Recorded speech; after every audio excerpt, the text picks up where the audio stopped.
हम प्रभु परमेश्वर को धन्यवाद देते हैं आज की सुंदर सुबह के लिए।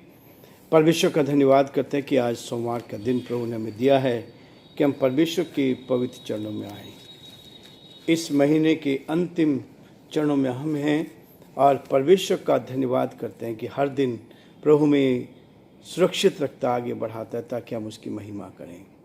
शैतान और दुष्ट की सारी चालों को परास्त करने में परमेश्वर हमारी मदद करता है ताकि हम उसके साथ साथ आगे बढ़ें, ईमानदारी से, सच्चाई के साथ, विश्वास योग्यता के साथ। जब आप उसके साथ विश्वास योग्य बने रहेंगे तो परमेश्वर आपके साथ भी विश्वास योग्य बना रहेगा। हमारा परमेश्वर हर परिस्थिति में हमें संभालता है, हमारी मदद करता है और हमें अपने हाथों में रखता है ताकि हम उसके साथ साथ चलते जाएं और परमेश्वर की महिमा। आज का जो मुख्य विषय है, हेडिंग है, जिस विषय को लेकर हम आगे बढ़ना चाहते हैं, सामर्थ्य का अभाव। सामर्थ्य का अभाव, परमेश्वर की शक्ति जो हमें मिलनी चाहिए उस शक्ति की में कमी होना। और इसलिए परमेश्वर का वचन बार बार कहता है, यही हिजकेल उसके 22 अध्याय और उसके 30 पद में कहता है, मैंने उनमें ऐसा मनुष्य ढूंढना चाहा जो बाड़े को सुधारे और देश के निमित्त नाके में मेरे सामने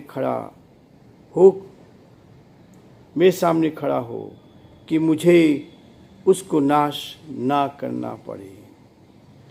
परंतु ऐसा कोई ना मिला।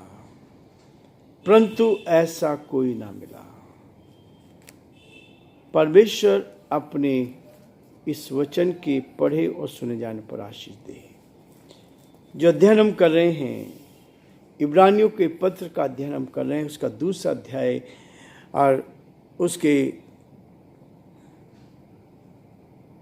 4 पद तक हम पढ़ चुके हैं। आज हम उससे आगे बढ़ेंगे ताकि हम परमेश्वर की महिमा। सामर्थ्य का अभाव क्यों है?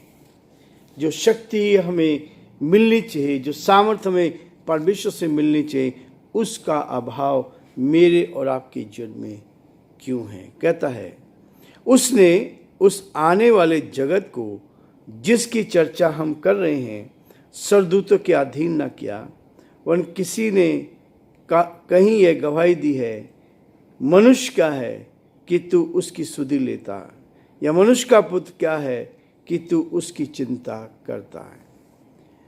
तूने उसे सरदूतों से भी कुछ ही कम किया है। तूने उस पर महिमा और आदर का मुकुट रखा है और उसे अपने हाथों के कामों पर अधिकार दिया है।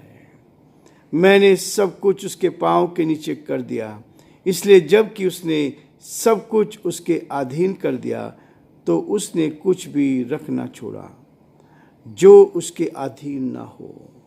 पर हम अब तक सब कुछ उसके अधीन नहीं देखते।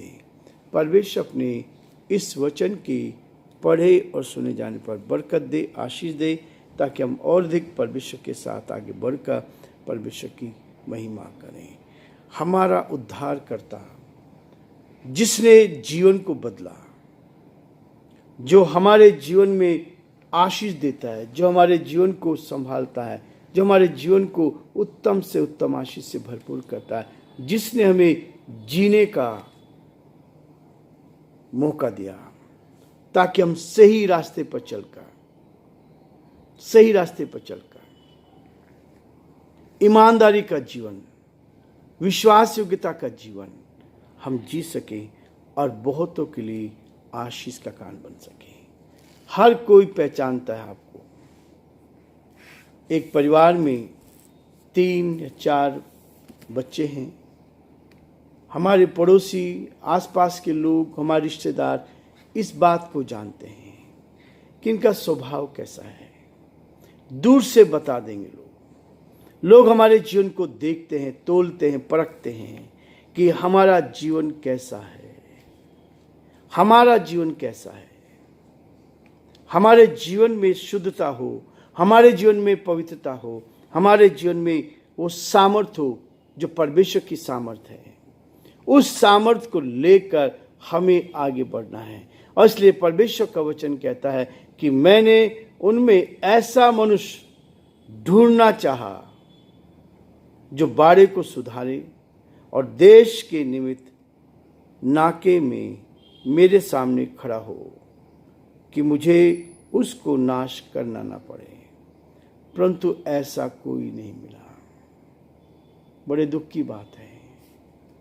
ऐसा परमेश्वर जब खोजता है, परमेश्वर आपको खोजता है, परमेश्वर आपकी मदद करता है, ताकि परमेश्वर आपके साथ साथ आगे बढ़े।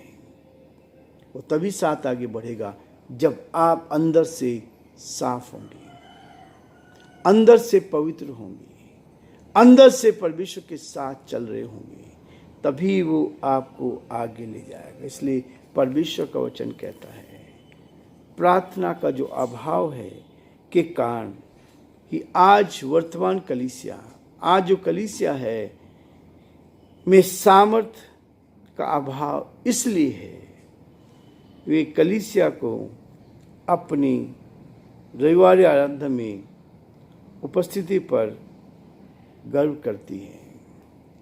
बहुत सारे लोग आ रहे हैं परमेश्वर के चरणों में, और इस चीज़ का घमंड, इस चीज़ का हमारे जीवन में आता कि हम इस बात को देख रहे हैं, क्योंकि प्रार्थना का अभाव के कारण ही हम आज के समय में जो स्थिति चल रही है, इन सारी परिस्थितियों में हम उस सामर्थ्य को देखें, उस शक्ति को देखें। प्रार्थना सभाओं में प्रार्थना की उपेक्षा, प्रचार पर योजना बनाने में और खाना पीना अधिक होता है।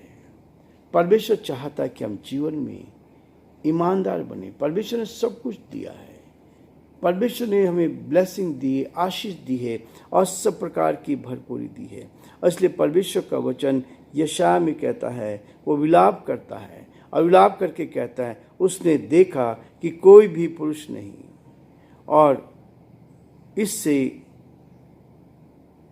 अचंबा किया, इससे अचंबा किया कि एक भी नहीं है, कि कोई विनती करने वाला नहीं है, कोई विनती करने वाला नहीं है।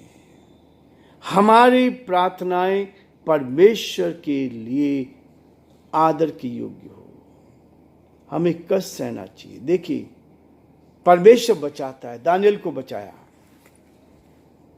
दानियल यहूदी जाति में पैदा हुआ, परमेश्वर ने उसके जीवन में काम किया, गुलामी में था, लेकिन एक चीज उसके जीवन में थी, ईमानदारी।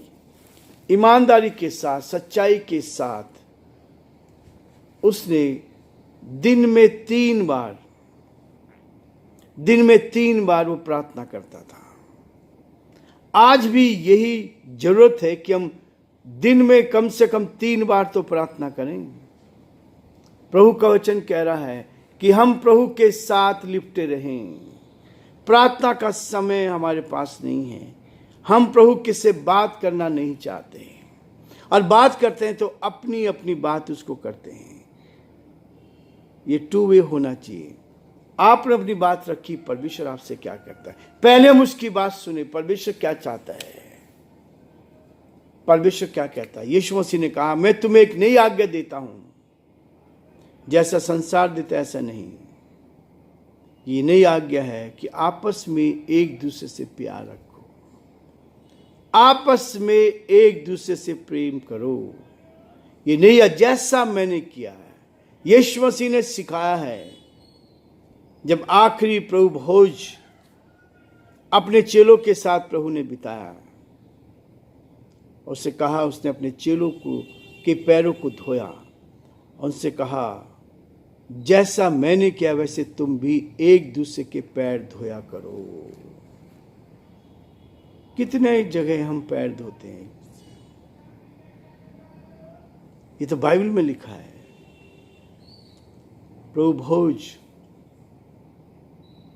हम लेते हैं क्योंकि यीशु ने कहा, जब तक मैं ना आऊं तब तक इस विधि को किया करो।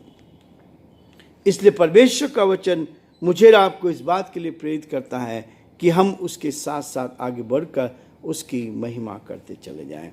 और परमेश्वर के उन कामों को तूने उसे स्वर्गदूतों से कुछ ही कम किया है। तूने उस पर महिमा और आदर का मुकुट रखा है। परमेश्वर हमारे सर के ऊपर आदर का मुकुट रखना चाहता है ताकि हम उसकी महिमा करें। तूने उस पर महिमा और आदर का मुकुट रखा है और उससे अपने हाथों के कामों पर अधिकार दिया है। ईमानदारी सच्चाई के साथ जो आपको परमेश्वर ने हाथ दिए हैं, पैर दिए हैं, उनके कामों के अनुसार परमेश्वर आपको ब्लेस करता है, आशीष देता है। और आपकी मेहनत पर परमेश्वर की उत्तम आशीष आती है। 9 पद कह रहा है, तूने सब कुछ उसके पाँव के नीचे कर दिया। इसलिए जबकि उसने सब कुछ उसके अधीन कर दिया तो उसने कुछ भी रख ना छोड़ा जो उसके अधीन नहीं देखते। परमेश्वर मुझे और आपको इसी बात के लिए परमेश्वर प्रेरित करता है कि हम अपने जीवन में उसकी उत्तम आशीष को देखें। पर हम यीशु को, जो स्वर्गदूत से कुछ ही कम किया गया था, मृत्यु का दुख उठाने के कारण महिमा और आदर का मुकुट पहने हुए देखते हैं। यीशु मसीह ने संसार में आकर मनुष्य का रूप धारण किया और मेरे लिए अपना बलिदान किया। हम सब के लिए बलिदान किया, संसार के लिए बलिदान किया। जो कुछ पर विश्वास करेगा वो नाश ना होगा परंतु अनंत काल का जीवन पाएगा। और शैतान ने कोशिश की थी और शैतान लोगों को इस्तेमाल करता है। यहूदियों को, यीशु मसीह का जन्म यहूदियों में हुआ और उन्होंने ही उसको सताया, उसको फांसी की सजा दी, जबकि गुनहगार थे। बरअब्बा नाम का एक डाकू था जो लूटपाट करता था, उसको छोड़ने के लिए कहा, लेकिन नहीं, कहा यीशु को हमारे लिए क्रूस पर चढ़ाओ और इसका लहू हम पर, हमारी संतानों पर होगा। इसलिए प्रियो, यहूदी लोग बंधुआई में रहे और न केवल बंधुआई में रहे परंतु सन 70 में ही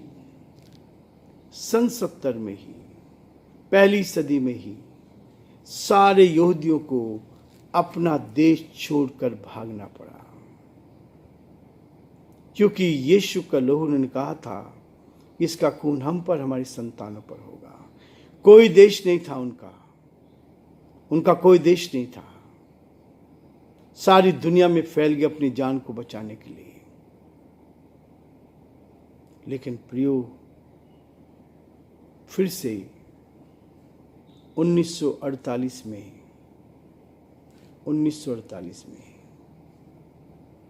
ये देश फिर से बसा और आज पावरफुल इसलिए है